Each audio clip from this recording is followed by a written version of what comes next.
Hello' এস্পেট আজি 1 minute চৰ্চত এজন বিশিষ্ট খেলুৱৈৰ বিষয়ে কম। তেখেতৰ নাম হৈছে সুনীল ছেত্ৰী।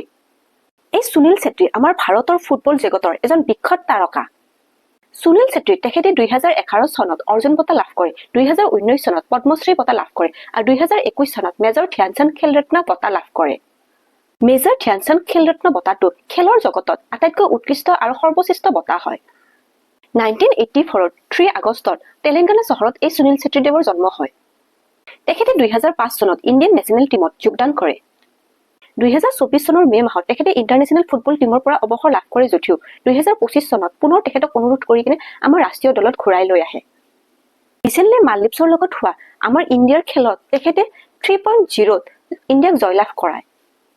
এইদৰে অসম আৰু ভাৰতৰ মহান খেলুৱৈসকলৰ বিষয়ে মই এটা ভিডিঅ'ত এইদৰে 1 মিনিট চৰ্চত তোমালোকক কৈ যাম। যিদৰে তোমাৰ জয়ন্ত তালুকদাৰ আছে, ভোগেশ্বৰ বৰুৱা, তোমাৰ মনালিছা মহন্ত, তেওঁলোকৰ বিষয়ে মই এটা চৰ্চত ধুনীয়াকৈ তোমালোকক মই এক্সপ্লেইন কৰি থৈ যাম।